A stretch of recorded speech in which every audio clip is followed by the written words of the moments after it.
Chris. Chris isn't here, actually. Chris, this is from Marley's Van Herbergen. Chris, did you get your wedding ring back from the Japanese fans? Well, Chris isn't here. But Chris did, actually. We did a gig in I don't know, Nagoya, maybe, was it? Or maybe it's Tokyo. And he put his hand in the audience or something, or tried to give the audience a pineapple. And someone nicked his wedding ring, which is quite sad, but he did actually get it back. I think we put a post on a message board, and then some fan wrote in saying I'd found it on the floor, and he got it, sent it back. So whoever did send it back, thank you very much, and that was lucky. There's one from Philip Neutz. Would you like to do a Muse symphony or a rock musical opera? We've talked about evolving the stage show at different points in time, and about kind of maybe trying to incorporate a cast and kind of making it maybe a bit more kind of theatrical or something like that.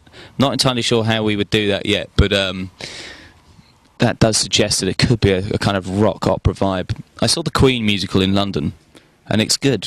It works, you know. They're kind of singing a lot of Queen tracks with a kind of a story, a narrative attached to it, and that was quite inspiring. So we've definitely thought about it, but maybe in the future. This is from Matthew Gillane. Who snores the most in the band? That's Chris. That's you. Is it? That's definitely you. Maybe it's me then. The old loose larynx, you see. Is that? I think it's definitely you. I know, sleeping opposite Chris is tough sometimes. This is from Joe Jury Vervloit. What do you have in mind when you're listening to your album critics? I don't know, really. It's difficult to say, because every album we've done has had good reviews and bad reviews. Depends, you know.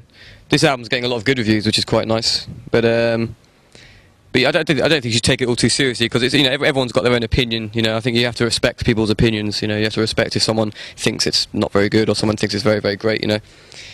I don't really have anything in particular in mind when I'm reading them. I think that I'm just kind of sometimes interested to see what people think, but at the same time, I don't think like when you're reading anything that's critical about the band, I don't think you really let it affect you as musicians. You know, I don't think we've ever been influenced by any critics, but it's certainly interesting to read. Yeah. From Laetitia Roche, how did you choose the band name?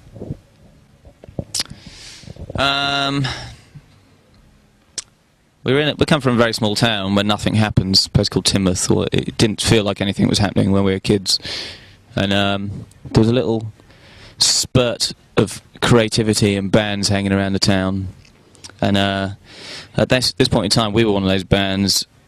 Some wise old man who used to walk around town with a cane, he got very inspired himself by all this kind of young creativity and the arts that were kind of descending on his town, and he came up with this. He just said this phrase once that we overheard, that how some kind of inspiration or some kind of muse had descended over this town of Timoth to inspire all this kind of creativity in these young kids, and I think it stemmed from that. We heard the name, went, that'll work. Dimitri Deporter. What's the story behind Nights of Sidonia? Well, Nights of Sidonia, that's the last song on the album. That was musically quite inspired by some sci-fi music from the 50s, maybe a little bit of Morricone as well, some South Italian music has crept in there. My dad was in a band called the Tornadoes, which played kind of, sort of, slightly sci-fi-ish music from the 50s, and I wanted to try and make something that had a little bit of a wink towards that.